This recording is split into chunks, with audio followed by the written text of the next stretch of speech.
ಶ್ರೀ ಗಣಪತಿ ಶಾರದಾ ಗುರುಭ್ಯೋ ನಮಃ. ಸರ್ವಮಂಗಳ ಮಾಂಗಲ್ಯೆ ಶಿವೆ ಸರ್ವಾರ್ಥ ಸಾಧಿಕೆ ಶರಣ್ಯೆ ತ್ರ್ಯಂಬಕೆ ಗೌರಿ ನಾರಾಯಣಿ ನಮೋಸ್ತುತೆ. ಶ್ರೋತೃಗಳಿಗೆ ಶ್ರೀಮದ್ ದೇವಿ ಭಾಗವತದಲ್ಲಿ ಸತ್ಯವ್ರತನು ತ್ರಿಶಂಕು ಆದ ಕಾರಣ ಭಗವತಿ ಕೃಪೆಯಿಂದ ಸತ್ಯವ್ರತನ ಶಾಪ ಮುಕ್ತಿ, ಸತ್ಯವ್ರತನು ಸದೇಹವಾಗಿ ಸ್ವರ್ಗಕ್ಕೆ ಹೋಗುವ ಆಗ್ರಹ, ವಸಿಷ್ಠರಿಂದ ಸತ್ಯವ್ರತನಿಗೆ ಶಾಪ, ಹರಿಶ್ಚಂದ್ರನ ಕಥೆಯ ಪ್ರಾರಂಭ ಎಂಬ ಕಥಾಭಾಗಕ್ಕೆ ಸ್ವಾಗತ.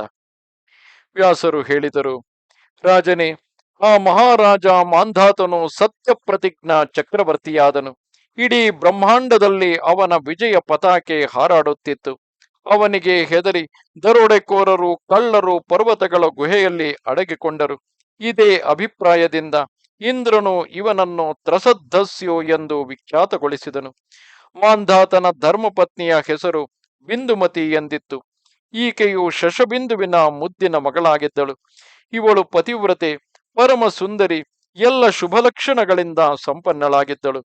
ರಾಜನೇ, ಮಾಂಧಾತನು ಬಿಂದುಮತಿಯಿಂದ ಇಬ್ಬರು ಪುತ್ರರನ್ನು ಪಡೆದನು. ಒಬ್ಬನು ಪುರುಕುತ್ಸ ಎಂಬ ಹೆಸರಿನಿಂದ ಪ್ರಸಿದ್ಧನಾದನು, ಮತ್ತೊಬ್ಬನು ಮುಚುಕುಂದನಾದನು. ಪುರುಕುತ್ಸನಿಂದ ಧಾರ್ಮಿಕ ಪುತ್ರ ಅರಣ್ಯನ ಜನ್ಮವಾಯಿತು. ಈ ರಾಜಕುಮಾರನು ಪಿತನ ಅನನ್ಯ ಭಕ್ತನಾಗಿದ್ದನು. ಇವನಿಗೆ ಬೃಹದಶ್ವ ಪುತ್ರನಾದನು. ಬೃಹದಶ್ವನಿಗೆ ಧರ್ಮಾತ್ಮ ಮತ್ತು ಪರಮಾರ್ಥ ಜ್ಞಾನಿ ಪುತ್ರ ಹರಿಯಶ್ವನಾದನು. ಹರಿಯಶ್ವನಿಗೆ ತ್ರಿಧನ್ಮ ಮತ್ತು ತ್ರಿಧನ್ಮನಿಗೆ ಅರುಣನಾದನು. ಅರುಣನ ಪುತ್ರನು ಸತ್ಯವ್ರತನೆಂದು ಪ್ರಸಿದ್ಧನಾದನು. ಅವನ ಬಳಿ ಅತುಲ ಸಂಪತ್ತು ಇದ್ದು ಅವನು ಸ್ವೇಚ್ಛಾಚಾರಿ, ಕಾಮಿ, ಮೂರ್ಖ ಹಾಗೂ ಅತ್ಯಂತ ಲೋಭಿಯಾದನು. ಆ ನೀಚ ರಾಜಕುಮಾರನನ್ನು ಒಂದು ಅಪರಾಧಕ್ಕಾಗಿ ತಂದೆಯು ಮನೆಯಿಂದ ಹೊರಹಾಕಿದನು.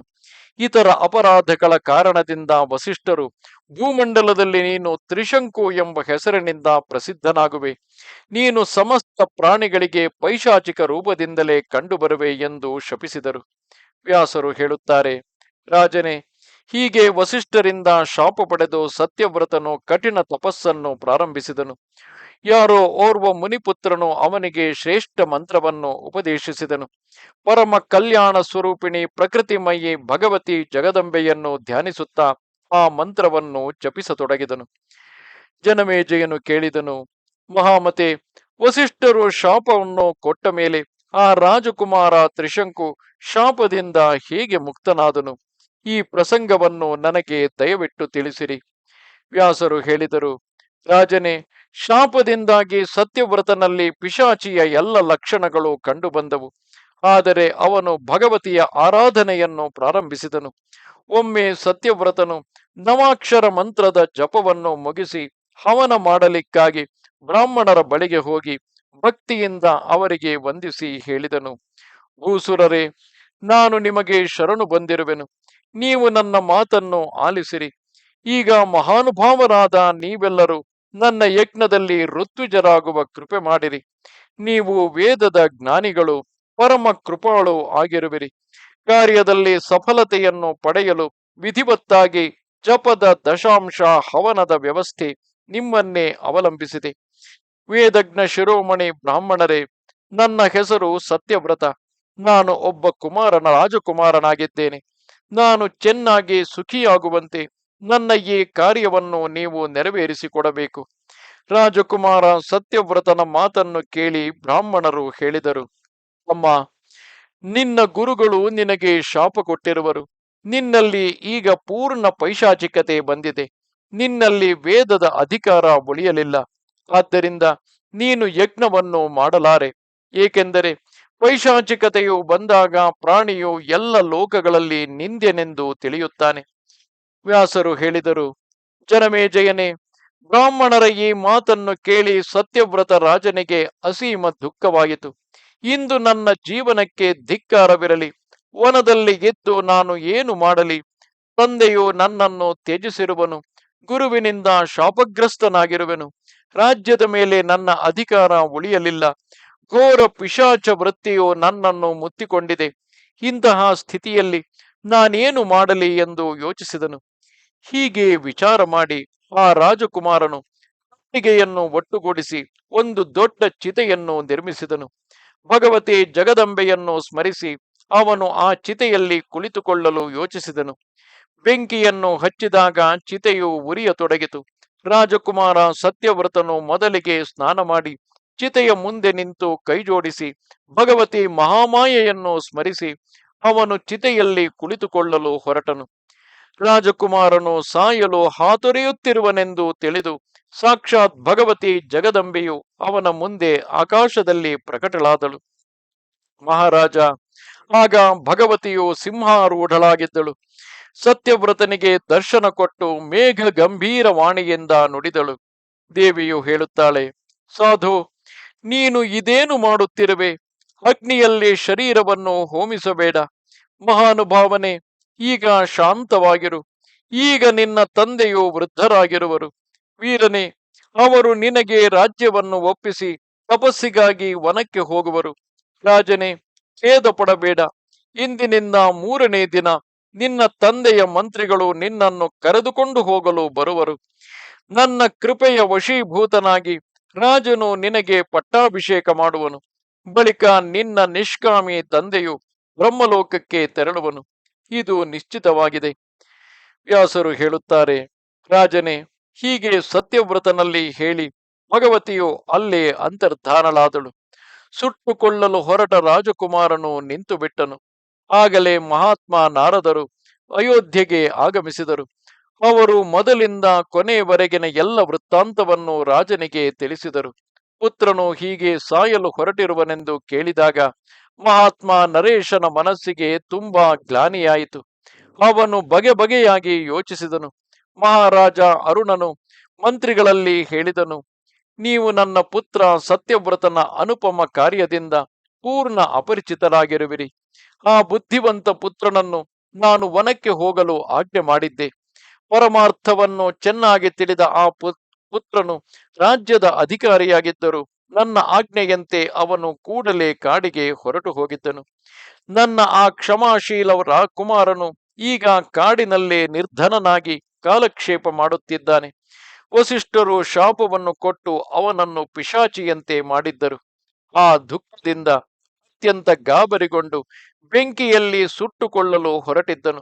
ಆದರೆ ಭಗವತಿ ಜಗದಂಬೆಯು ಆ ಕಾರ್ಯದಿಂದ ತಡೆದಳು. ಮತ್ತೆ ಅವನು ಅಲ್ಲೇ ಇರುವನು. ಆದ್ದರಿಂದ ನೀವು ಶೀಘ್ರವಾಗಿ ಹೋಗಿ ನನ್ನ ಪುತ್ರನಿಗೆ ಆಶ್ವಾಸನೆಯನ್ನಿತ್ತು ಕೂಡಲೇ ಇಲ್ಲಿಗೆ ಕರೆದುಕೊಂಡು ಬರಲು ಪ್ರಯತ್ನಿಸಿರಿ.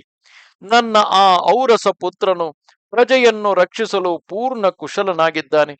ನಾನು ಈಗ ತಪಸ್ಸು ಮಾಡಲು ನಿಶ್ಚಯಿಸಿರುವೆನು. ಆದ್ದರಿಂದ ಸತ್ಯವ್ರತನಿಗೆ ಪಟ್ಟಾಭಿಷೇಕ ಮಾಡಿ ನಾನು ಶಾಂತಿಯಿಂದ ವನಕ್ಕೆ ಹೊರಟು ಹೋಗುವೆನು. ಹೀಗೆ ಹೇಳಿ ಅರುಣನು ಮಂತ್ರಿಗಳನ್ನು ಕಳಿಸಿಕೊಟ್ಟನು.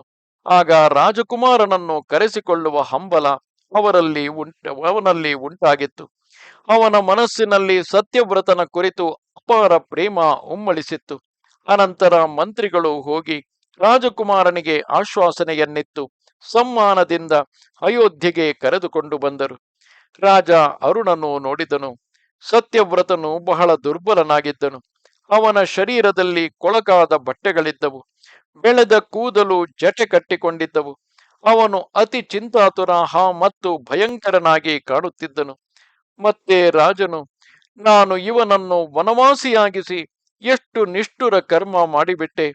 ಧರ್ಮವನ್ನು ನಿಶ್ಚಿತವಾಗಿ ತಿಳಿದಿದ್ದರೂ ನಾನು ಈ ವಿದ್ವಾಂಸನು ಹಾಗೂ ರಾಜ್ಯ ಅಧಿಕಾರಿಯೂ ಆದ ಪುತ್ರನ ಇಂತಹ ದುರ್ದಶೆ ಮಾಡಿಬಿಟ್ಟೆನಲ್ಲ ಎಂದು ಯೋಚಿಸಿದನು.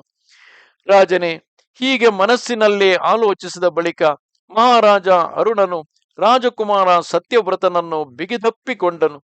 ಚೆನ್ನಾಗಿ ಆಶ್ವಾಸನೆಯನ್ನಿತ್ತು ಅವನನ್ನು ತನ್ನ ಬಳಿಯಲ್ಲೇ ಒಂದು ಆಸನದಲ್ಲಿ ಕುಳ್ಳಿರಿಸಿದನು. ರಾಜಕುಮಾರನು ಕುಳಿತುಕೊಂಡಾಗ ನೀತಿಶಾಸ್ತ್ರದ ಪಾರಂಗತ ವಿದ್ವಾನ್ ರಾಜ ಅರುಣನು ಪ್ರೇಮದಿಂದ ಅವನಲ್ಲಿ ಗದ್ಗದ ವಾಣಿಯಿಂದ ಇಂತೆಂದನು. ರಾಜ ಅರುಣನು ಹೇಳಿದನು, ಮಗನೇ, ನಿನ್ನ ಬುದ್ಧಿಯು ಧರ್ಮದಲ್ಲಿ ಅಚಲವಾಗಿರಲಿ. ನೀನು ಹಿರಿಯರನ್ನು ಸದಾ ಸಮ್ಮಾನಿಸುತ್ತಿರು. ನ್ಯಾಯಪೂರ್ವಕ ದೊರೆತ ಧನವನ್ನೇ ತನ್ನ ಭಂಡಾರದಲ್ಲಿ ಇರಿಸಬೇಕು. ನಿನ್ನ ಪ್ರಯತ್ನದಿಂದ ಪ್ರಜೆಯು ನಿರಂತರ ಸುರಕ್ಷಿತವಾಗಿರಲಿ. ನೀನು ಎಂದೂ ಸುಳ್ಳನ್ನಾಡದೆ ನಿಂದಿತ ಮಾರ್ಗವನ್ನು ತುಳಿಯಬೇಡ. ಶ್ರೇಷ್ಠ ಪುರುಷರ ಆಜ್ಞಾನುಸಾರವೇ ನೀನು ಕಾರ್ಯ ಮಾಡಬೇಕು. ತಪಸ್ವಿ ಜನರು ಸದಾ ನಿನ್ನಿಂದ ಸಮ್ಮಾನ ಪಡೆಯುತ್ತಿರಲಿ. ದುಷ್ಟ ದರೋಡೆಕೋರರನ್ನು ದಮನ ಮಾಡು. ಇಂದ್ರಿಯಗಳ ಮೇಲೆ ವಿಜಯವನ್ನು ಸಾಧಿಸು. ಪುತ್ರನೇ, ಕಾರ್ಯದ ಸಫಲತೆಗಾಗಿ ರಾಜನು ಮಂತ್ರಿಗಳೊಂದಿಗೆ ಸದಾ ಅವಶ್ಯಕ ಗುಪ್ತ ಮಂತ್ರಾಲೋಚನೆ ಮಾಡುತ್ತಾ ಇರಬೇಕು. ರಾಜನು ಎಲ್ಲರ ಆತ್ಮ ಎಂದು ತಿಳಿಯಲಾಗುತ್ತದೆ. ಸಣ್ಣ ಶತ್ರುವನ್ನು ಕೂಡ ಉಪೇಕ್ಷಿಸಬಾರದು. ನಮ್ಮ ಮಂತ್ರಿಗಳು ಕೂಡ ಶತ್ರುಗಳೊಂದಿಗೆ ಸೇರಿಕೊಂಡಿದ್ದರೆ ಅವರ ಮೇಲೆಯೂ ವಿಶ್ವಾಸವಿಡಬಾರದು. ಶತ್ರು ಮತ್ತು ಮಿತ್ರರಲ್ಲಿ ಸದಾ ಗುಪ್ತಚರರನ್ನು ನಿಯುಕ್ತಗೊಳಿಸಬೇಕು. ಧರ್ಮದಲ್ಲಿ ಶ್ರದ್ಧೆಯನ್ನಿಡು. ಪ್ರತಿದಿನವೂ ದಾನ ಮಾಡು. ಒಣ ಮಾತುಗಳನ್ನು ಆಡಬಾರದು. ದುಷ್ಟರ ಸಂಘವನ್ನು ಎಂದೂ ಮಾಡಬೇಡ. ಬಗೆಯ ಯಜ್ಞಗಳಲ್ಲಿ ತೊಡಗಿರಬೇಕು. ಮಹರ್ಷಿಗಳ ಆದರವನ್ನು ಸದಾ ಮಾಡುತ್ತಿರಬೇಕು. ಸ್ತ್ರೀ, ಜೂಜುಕೋರ, ನಪುಂಸಕ ಇವರ ಮೇಲೆ ಎಂದೂ ವಿಶ್ವಾಸವಿಡಬಾರದು. ಬೇಟೆಯಲ್ಲಿ ಅತ್ಯಂತ ಆದರ ಬುದ್ಧಿಯನ್ನಿಡುವುದು ಸರ್ವಥಾ ನಿಷಿದ್ಧವಾಗಿದೆ. ಜೂಜು, ಹೆಂಡ, ಅಶ್ಲೀಲ ಹಾಡು ಮತ್ತು ವೇಶ್ಯೆಯರು ಇವರಿಂದ ಸದಾ ದೂರವಿರುವುದು ಹಾಗೂ ಪ್ರಜೆಯನ್ನು ಇವುಗಳಿಂದ ದೂರವಿಡಬೇಕು. ಸದಾಕಾಲ ಬ್ರಾಹ್ಮ ಮುಹೂರ್ತದಲ್ಲಿ ಏಳಬೇಕು. ಸ್ನಾನಾದಿ ಎಲ್ಲ ಕರ್ಮಗಳಿಂದ ನಿವೃತ್ತನಾಗಿ ವಿಧಿವತ್ತಾಗಿ ಪರಮ ಆದ್ಯಾಶಕ್ತಿ ಭಗವತಿ ಜಗದಂಬೆಯನ್ನು ಪೂಜಿಸಬೇಕು. ದೀಕ್ಷಿತನಾಗಿ ಭಕ್ತಿಯಿಂದ ಆಕೆಯನ್ನು ಅರ್ಚಿಸುವುದು. ಮಗನೇ, ಈ ಪರಾಶಕ್ತಿಯ ಚರಣಗಳನ್ನು ಆರಾಧಿಸುವುದೇ ಈ ಜನ್ಮದ ಸಫಲತೆಯಾಗಿದೆ. ಒಮ್ಮೆಯಾದರೂ ಭಗವತಿಯ ಪ್ರಧಾನ ಪೂಜೆ ಮಾಡಿ ಚರಣೋದಕವನ್ನು ಕುಡಿಯುವವನು ಪುನಃ ಎಂದು ಮಾತೆಯ ಗರ್ಭದಲ್ಲಿ ಹೋಗಬೇಕಾಗಿಲ್ಲ. ಇದು ಸರ್ವಥಾ ನಿಶ್ಚಿತವಾಗಿದೆ. ಇಡೀ ಜಗತ್ತು ದೃಶ್ಯವಾಗಿದೆ ಮತ್ತು ಭಗವತಿ ಜಗದಂಬೆಯು ದೃಷ್ಟ ಹಾಗೂ ಸಾಕ್ಷಿಯಾಗಿದ್ದಾಳೆ. ಈ ಪ್ರಕಾರದ ಭಾವದಿಂದ ಭಾವಿತನಾಗಿ ನಿರ್ಭಯವಾಗಿ ಸ್ಥಿತವಾಗಿರಬೇಕು. ಪ್ರತಿದಿನದ ನಿತ್ಯ ನಿಯಮಗಳನ್ನು ಚೆನ್ನಾಗಿ ಪಾಲಿಸಿಯೇ ಸಭೆಗೆ ಹೋಗಿ ಬ್ರಾಹ್ಮಣರನ್ನು ಕರೆಸಿ ಅವರಲ್ಲಿ ಧರ್ಮಶಾಸ್ತ್ರ ಸಂಬಂಧಿ ನಿರ್ಣಯವನ್ನು ಕೇಳಬೇಕು. ವೇದಾಂಗದ ಪಾರಂಗತ ಆದರಣೀಯ ಬ್ರಾಹ್ಮಣರನ್ನು ಪೂಜಿಸಿ ಅಂತಹ ಸುಯೋಗ್ಯ ಪಾತ್ರಗಳಿಗೆ ಗೋವು, ಸ್ವರ್ಣ ಮೊದಲಾದ ದಾನಗಳನ್ನು ಕೊಡಬೇಕು. ಯಾವುದೇ ಮೂರ್ಖ ಬ್ರಾಹ್ಮಣರನ್ನು ಎಂದೂ ಪೂಜಿಸಬಾರದು. ಯಾವುದೇ ಮೂರ್ಖ ಬ್ರಾಹ್ಮಣನಿಗೆ ಏನಾದರೂ ಕೊಡಲೇಬೇಕೆಂದಾಗ ಭೋಜನಕ್ಕಿಂತ ಬೇರೆಯಾದುದು ಕೊಡಬಾರದು. ಪುತ್ರನೇ, ನೀನು ಯಾವುದೇ ಪರಿಸ್ಥಿತಿಯಲ್ಲಿ ಲೋಭವಶನಾಗಿ ಧರ್ಮವನ್ನು ಎಂದೂ ಉಲ್ಲಂಘಿಸಬಾರದು. ಇವುಗಳಿಲ್ಲದೆ ಒಂದು ಪರಮ ಕರ್ತವ್ಯವಾಗಿದೆ. ನಿನ್ನಿಂದ ಎಂದು ಬ್ರಾಹ್ಮಣರ ಅಪಮಾನವಾಗದಿರಲಿ. ಏಕೆಂದರೆ ಬ್ರಾಹ್ಮಣರು ಭೂಸುರರು, ಪೃಥ್ವಿಯಲ್ಲಿರುವ ಸಾಕ್ಷಾತ್ ದೇವತೆಗಳೆಂದು ತಿಳಿಯಲಾಗಿದೆ. ಆದ್ದರಿಂದ ಅವರನ್ನು ಪ್ರಯತ್ನಪೂರ್ವಕ ಸಮ್ಮಾನಿಸಬೇಕು. ಕ್ಷತ್ರಿಯರ ಕಾರಣ ಬ್ರಾಹ್ಮಣರೇ ಆಗಿದ್ದಾರೆ ಎಂಬುದರಲ್ಲಿ ಸಂದೇಹವಿಲ್ಲ. ಜಲದಿಂದ ಅಗ್ನಿಯ ಬ್ರಾಹ್ಮಣನಿಂದ ಕ್ಷತ್ರಿಯನ, ಕಲ್ಲಿನಿಂದ ಕಬ್ಬಿಣದ ಉತ್ಪತ್ತಿ ಎಂದು ಹೇಳಲಾಗಿದೆ. ಅವರ ಸರ್ವವ್ಯಾಪಿ ತೇಜವು ತನ್ನ ಜೀವನದಲ್ಲೇ ಶಾಂತವಾಗುತ್ತದೆ. ಆದ್ದರಿಂದ ಕಲ್ಯಾಣದ ಇಚ್ಛುಕನಾದ ರಾಜನು ವಿಶೇಷ ರೂಪದಿಂದ ವಿನಯಪೂರ್ವಕ ದಾನ ಕೊಟ್ಟು ಬ್ರಾಹ್ಮಣರನ್ನು ಸತ್ಕರಿಸಬೇಕು. ಧರ್ಮಶಾಸ್ತ್ರಕ್ಕನುಸಾರ ಸದಾ ದಂಡನೀತಿಯ ವ್ಯವಹಾರವನ್ನು ಮಾಡಬೇಕು. ನ್ಯಾಯದಿಂದ ಸಂಗ್ರಹವಾದ ಧನವನ್ನೇ ಸಂಗ್ರಹಿಸಬೇಕು. ವ್ಯಾಸರು ಹೇಳುತ್ತಾರೆ, ರಾಜನೇ, ಹೀಗೆ ತಂದೆಯು ಸಮಜಾಯಿಸಿದಾಗ ರಾಜಕುಮಾರ ತ್ರಿಶಂಕು ಕೈಜೋಡಿಸಿಕೊಂಡು ಪ್ರೇಮಪೂರ್ವಕ ಗದ್ಗದ ವಾಣಿಯಿಂದ ತಂದೆಯಲ್ಲಿ ಹೇಳಿದನು. ಬಹಳ ಒಳ್ಳೆಯದು ಅಪ್ಪ, ನಾನು ಹಾಗೆಯೇ ಮಾಡುವೆನು. ಮತ್ತೆ ಮಹಾರಾಜ ಅರುಣನು ವೇದಶಾಸ್ತ್ರ ಪಾರಂಗತ ಮಂತ್ರಜ್ಞ ಬ್ರಾಹ್ಮಣರನ್ನು ಕರೆಸಿದನು. ಪಟ್ಟಾಭಿಷೇಕದ ಎಲ್ಲ ಸಾಮಗ್ರಿಗಳನ್ನು ಒಟ್ಟುಗೂಡಿಸಿ ಸಮಸ್ತ ತೀರ್ಥಗಳ ಜಲವನ್ನು ತರಿಸಿದನು. ಮಂತ್ರಿಮಂಡಲ ಮತ್ತು ಎಲ್ಲ ಸಾಮಂತ ರಾಜರನ್ನು ಕರೆಸಲಾಯಿತು. ಶುಭ ಮುಹೂರ್ತದಲ್ಲಿ ರಾಜನು ತನ್ನ ಕುಮಾರರನ್ನು ವಿಧಿವಿಧಾನಗಳೊಂದಿಗೆ ಶ್ರೇಷ್ಠ ಸಿಂಹಾಸನದ ಮೇಲೆ ಕುಳ್ಳಿರಿಸಿದನು. ಹೀಗೆ ಅರುಣನು ಪುತ್ರನಾದ ತ್ರಿಶಂಕುವಿಗೆ ವಿಧಿವತ್ತಾಗಿ ರಾಜ್ಯಾಭಿಷೇಕ ಮಾಡಿಸಿ ತನ್ನ ಧರ್ಮಪತ್ನಿಯೊಂದಿಗೆ ಪವಿತ್ರ ವಾನಪ್ರಸ್ಥಾಶ್ರಮವನ್ನು ಪ್ರವೇಶಿಸಿದನು.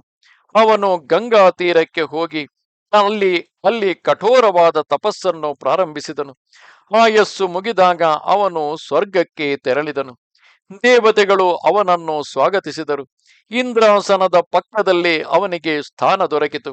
ಅಲ್ಲಿ ಇದ್ದು ಅವನು ನಿರಂತರ ಸೂರ್ಯನಂತೆ ಶೋಭಿಸತೊಡಗಿದನು. ಜನಮೇಜಯನು ಕೇಳುತ್ತಾನೆ, ಸ್ವಾಮಿ, ಕಥಾಪ್ರಸಂಗದಲ್ಲಿ ಈಗ ನೀವು ಗುರುದೇವ ವಸಿಷ್ಠರು ಅತ್ಯಂತ ಕುಪಿತರಾಗಿ ಸತ್ಯವ್ರತನಿಗೆ ಶಾಪ ಕೊಟ್ಟಿದ್ದರು ಎಂದು ಹೇಳಿದಿರಿ. ಅದರಂತೆ ಸತ್ಯವ್ರತನಲ್ಲಿ ಪೈಶಾಚಿಕತೆ ಬಂತು. ಮತ್ತೆ ಆ ಪೈಶಾಚತ್ವದಿಂದ ಅವನ ಉದ್ಧಾರ ಹೇಗಾಯಿತು? ಇದೇ ನನ್ನ ಪ್ರಶ್ನೆಯಾಗಿದೆ. ಶಾಪಗ್ರಸ್ತ ಪ್ರಾಣಿಯು ಸಿಂಹಾಸನದಲ್ಲಿ ಕುಳಿತುಕೊಳ್ಳುವ ಅಧಿಕಾರಿಯಾಗುವನೇ? ಶಾಪ ಮುಕ್ತಗೊಳಿಸಲು ವಸಿಷ್ಠರು ಸಿದ್ಧರಾಗುವಂತಹ ಯಾವ ಉತ್ತಮ ಕಾರ್ಯವು ಸತ್ಯವ್ರತನಿಂದ ನಡೆಯಿತು? ವಿಪ್ರರ್ಷೆ, ಶಾಪ ಮುಕ್ತನಾಗುವ ಕಾರಣ ಹಾಗೂ ಇಂತಹ ನಿಂದ್ಯ ಪ್ರಕೃತಿಯುಳ್ಳ ಪುತ್ರನನ್ನು ಪಿತನು ತನ್ನ ಬಳಿಗೆ ಏಕೆ ಕರೆಸಿಕೊಂಡನು? ಇದನ್ನು ಸ್ಪಷ್ಟವಾಗಿ ತಿಳಿಸುವ ಕೃಪೆ ಮಾಡಿರಿ. ವ್ಯಾಸರು ಹೇಳುತ್ತಾರೆ, ರಾಜನೇ, ವಸಿಷ್ಠರ ಶಾಪ ತಗಲುತ್ತಲೇ ಸತ್ಯವ್ರತನಲ್ಲಿ ಪಿಶಾಚಿಯ ಎಲ್ಲ ಲಕ್ಷಣಗಳು ಬಂದುಬಿಟ್ಟವು. ಅವನು ಅತ್ಯಂತ ದುರ್ದರ್ಶ, ಮಹಾ ಕುರೂಪಿ ಹಾಗೂ ಸಮಸ್ತ ಪ್ರಾಣಿಗಳಿಗೆ ಭಯಪ್ರದನಾದನು. ಆದರೆ ಅವನು ಭಕ್ತಿಯಿಂದ ಭಗವತಿ ಜಗದಂಬೆಯ ಆರಾಧನೆಯನ್ನು ಪ್ರಾರಂಭಿಸಿದನು. ರಾಜನೇ, ದೇವಿಯು ಪ್ರಸನ್ನಳಾದಾಗಲೇ ಅವನ ಆಕೃತಿಯಲ್ಲಿ ಪರಿವರ್ತನೆಯಾಯಿತು. ಅವನು ದಿವ್ಯ ರೂಪದಿಂದ ಶೋಭಿಸತೊಡಗಿದನು. ಅವನ ಪಿಶಾಚತ್ವವು ಸರ್ವಥಾ ನಷ್ಟವಾಯಿತು. ಲೇಷ ಮಾತ್ರ ಪಾಪವು ಅವನಲ್ಲಿ ಉಳಿಯಲಿಲ್ಲ. ಆಗ ಆ ಪರಮ ಪವಿತ್ರ ನರೇಶನ ಶರೀರದಲ್ಲಿ ಅಸೀಮ ತೇಜ ಪ್ರಾಪ್ತವಾಯಿತು.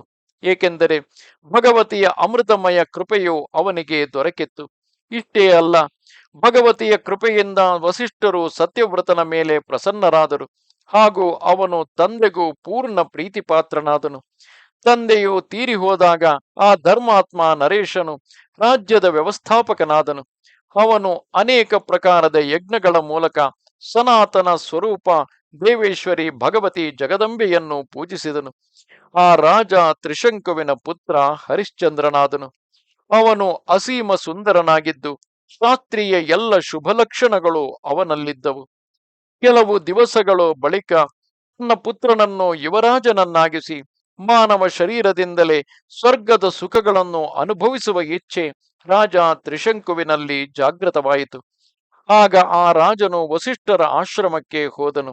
ವಿಧಿವತ್ತಾಗಿ ಅವರಿಗೆ ವಂದಿಸಿ ಕೈಜೋಡಿಸಿಕೊಂಡು ಇಂತೆಂದನು, ಸಂಪೂರ್ಣ ಮಂತ್ರಗಳ ರಹಸ್ಯವನ್ನು ತಿಳಿದ ಮಹಾನುಭಾವರೇ, ಬ್ರಹ್ಮಪುತ್ರರಾದ ತಾಪಸರೇ, ನೀವು ಪ್ರಸನ್ನತೆಯಿಂದ ನನ್ನ ಆದರಯುಕ್ತ ಪ್ರಾರ್ಥನೆಯನ್ನು ಆಲಿಸುವ ಕೃಪೆ ಮಾಡಬೇಕು. ಈಗ ನಾನು ಸ್ವರ್ಗದ ಸುಖವನ್ನು ಅನುಭವಿಸಲು ಬಯಸುವೆನು. ಆ ದಿವ್ಯ ಭೋಗಗಳನ್ನು ನಾನು ಇದೇ ಮಾನವ ಶರೀರದಿಂದ ಭೋಗಿಸಬೇಕೆಂಬ ಇಚ್ಛೆ ನನಗಿದೆ. ಆದ್ದರಿಂದ ಮಹಾಮುನಿಯೇ, ಇದೇ ಶರೀರದಿಂದ ನನಗೆ ಸ್ವರ್ಗಲೋಕದಲ್ಲಿ ವಾಸಿಸುವ ಸೌಲಭ್ಯವು ಪ್ರಾಪ್ತವಾಗುವಂತಹ ಒಂದು ಯಜ್ಞವನ್ನು ನನ್ನಿಂದ ಮಾಡಿಸಿರಿ. ಮುನಿಶ್ರೇಷ್ಠರೇ, ನೀವು ಎಲ್ಲವನ್ನೂ ಮಾಡಬಲ್ಲಿರಿ. ಆದ್ದರಿಂದ ಈಗ ನನ್ನ ಈ ಕಾರ್ಯವನ್ನು ಮಾಡುವ ಕೃಪೆ ಮಾಡಿರಿ. ದೇವಲೋಕಕ್ಕಾಗಿ ಕಠಿಣವಾದ ಯಜ್ಞವನ್ನು ನೆರವೇರಿಸಿ ನೀವು ಬೇಗನೆ ನನಗೆ ಸ್ವರ್ಗವನ್ನು ದೊರಕಿಸಿಕೊಡಿರಿ. ವಸಿಷ್ಠರು ಹೇಳಿದರು, ರಾಜನೇ, ಮನುಷ್ಯ ದೇಹದಿಂದ ಸ್ವರ್ಗದಲ್ಲಿ ಸ್ಥಾನ ಪಡೆಯುವುದು ಅತ್ಯಂತ ದುರ್ಲಭವಾಗಿದೆ.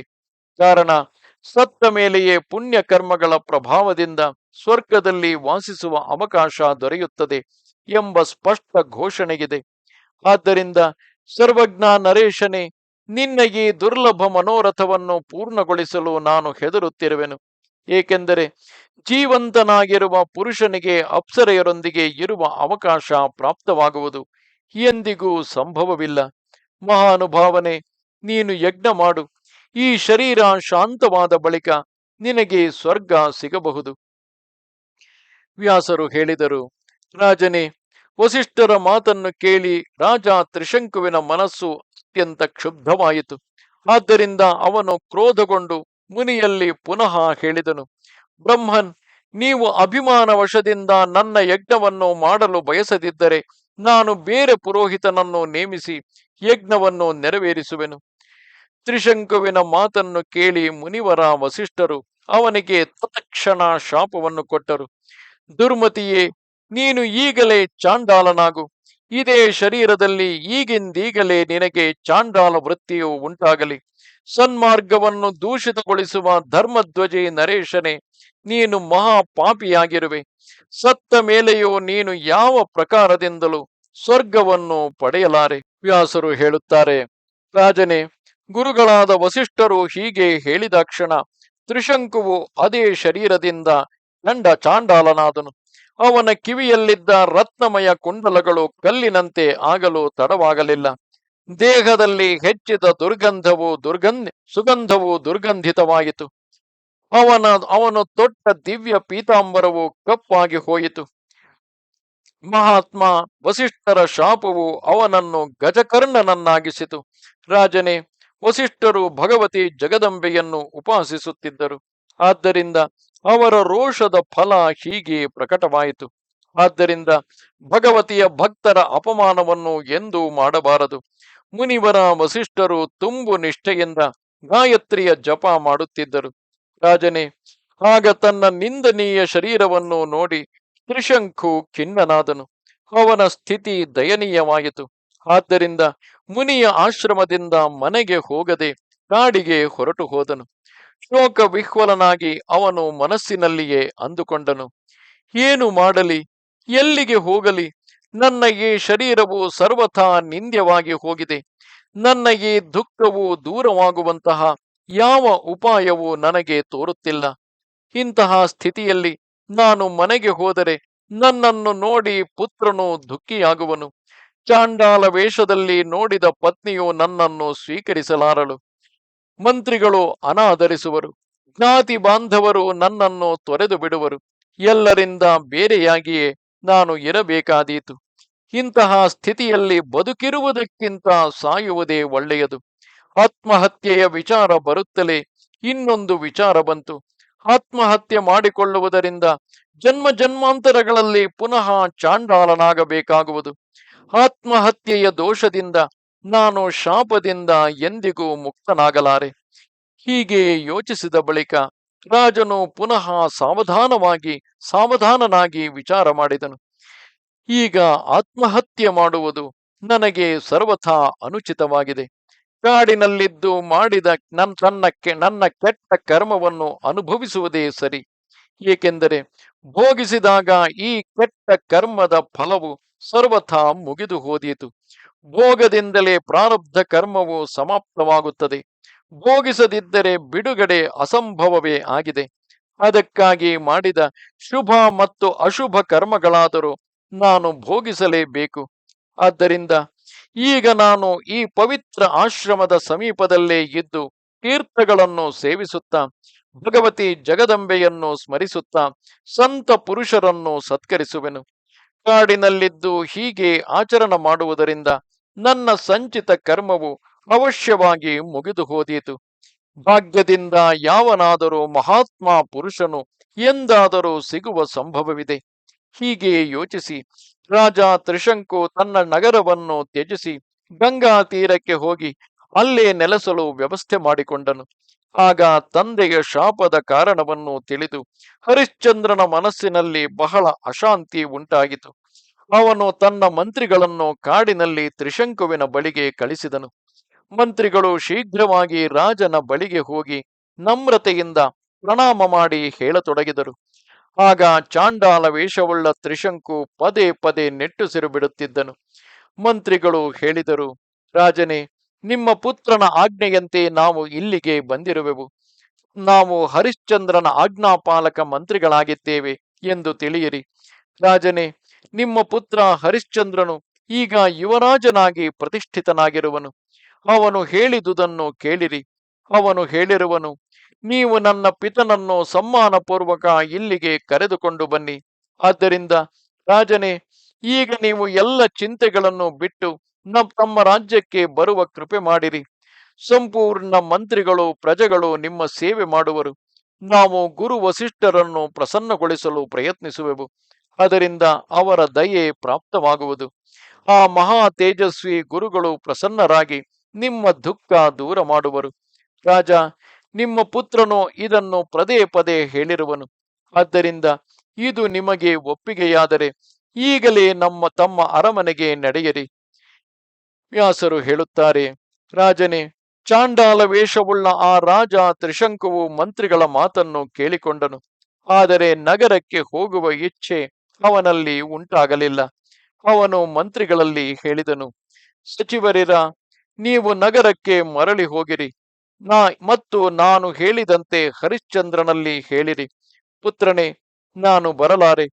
ನೀನು ಎಚ್ಚರಿಕೆಯಿಂದ ರಾಜ್ಯವನ್ನಾಳು. ಅನೇಕ ಪ್ರಕಾರದ ಯಜ್ಞಗಳಿಂದ ಬ್ರಾಹ್ಮಣರ ಸಮ್ಮಾನ ಮತ್ತು ದೇವತೆಗಳ ಪೂಜೆ ಮಾಡುತ್ತಾ ಇರು. ಮಹಾತ್ಮರು ಈ ಶ್ವಪಚ ವೇಷವನ್ನು ಘೋರವಾಗಿ ನಿಂದಿಸಿರುವರು. ನಾನು ಈ ಶರೀರದಿಂದ ಅಯೋಧ್ಯೆಗೆ ಬರಲಾರೆನು. ಆದ್ದರಿಂದ ಈಗ ನೀವು ಇಲ್ಲಿಂದ ಹೊರಟು ಹೋಗಿರಿ. ಹೊತ್ತು ಕಳೆಯುವುದು ಸರಿಯಲ್ಲ. ನನ್ನ ಪುತ್ರ ಹರಿಶ್ಚಂದ್ರನು ಮಹಾಪರಾಕ್ರಮಿಯಾಗಿದ್ದಾನೆ. ಅವನನ್ನು ಸಿಂಹಾಸನದಲ್ಲಿ ಕುಳ್ಳಿರಿಸಿ ಚೆನ್ನಾಗಿ ರಾಜ್ಯವಾಳುವಂತೆ ಪ್ರಯತ್ನಿಸಿರಿ. ಇದು ನನ್ನ ಆಜ್ಞೆಯಾಗಿದೆ. ತ್ರಿಶಂಕುವು ಹೀಗೆ ಉಪದೇಶಿಸಿದಾಗ ಮಂತ್ರಿಗಳ ಕಣ್ಣುಗಳಲ್ಲಿ ನೀರೂರಿತು. ಅನಂತರ ವಾನಪ್ರಸ್ಥ ಜೀವನವನ್ನು ಕಳೆಯುವ ರಾಜ ತ್ರಿಶಂಕುವಿಗೆ ವಂದಿಸಿ ಅವರು ಕೂಡಲೇ ಹೊರಟು ಹೋದರು.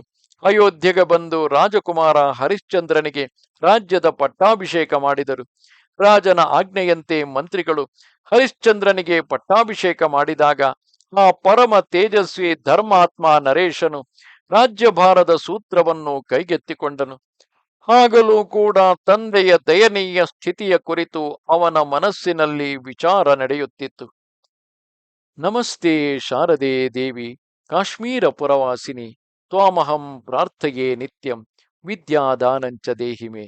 ನಮಸ್ಕಾರ.